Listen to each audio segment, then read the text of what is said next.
కాబట్టి ప్రియులారా, ఇదంతా కూడా యేసుప్రభు వారు చెప్తుంటే శిష్యులకి అర్థం కాల, మనకు కూడా అర్థం కాదు. అర్థమవుతుందా లేదండి?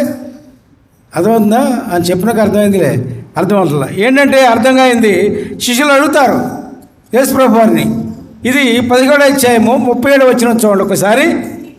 శిష్యులు, ప్రభువా ఇది ఎక్కడ జరుగునని ఆయనను అడిగినందున, పీనుగ ఎక్కడ ఉంటుందో అక్కడ గ్రంథాలను పోగవును అని వారితో చెప్పాను. అదండి, ఏంటది? ఇది చెప్పండి ఏంట. పీనుగ ఎక్కడ ఉంటుందో అక్కడ గ్రంథాలు పోగవను. నిజంగా పీనుగ ఇది దేవుడు చెప్పింది అది కాదు.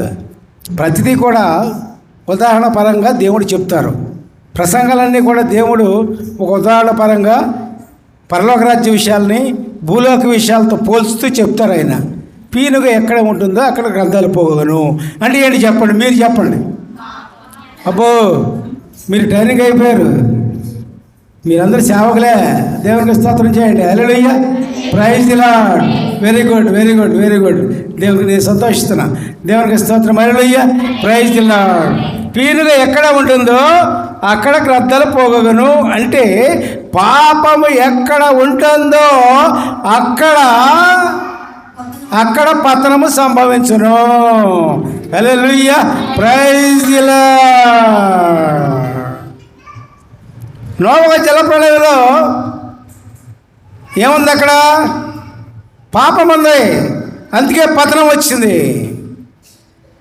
తర్వాత లోతు అగ్నిగంధకం, లోతు కాలంలో అక్కడ అగ్నిగంధకం చేత పట్టణం అంతా కూడా కాల్చబడింది. ఎందుకు? పాపం చేత.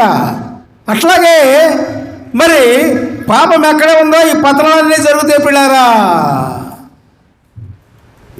ఆ పాపం ఉన్న చోట నీవు నీతిమంతుడవై, మారు మనసు కలవాడవై, మారు మనసు పోకుండా, మారు మనసు దిగకుండా, మారు మనసు తప్పిపోయి లోక జీవితంలో రాకుండా నీ జీవించినట్లయితే నీకేం జరగదు.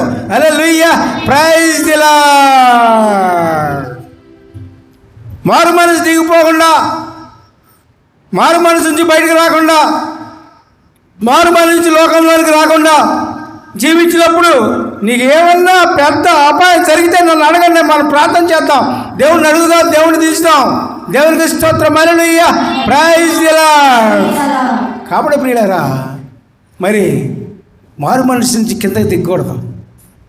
నీకు మారు మనసు ఇచ్చింది ఎందుకు?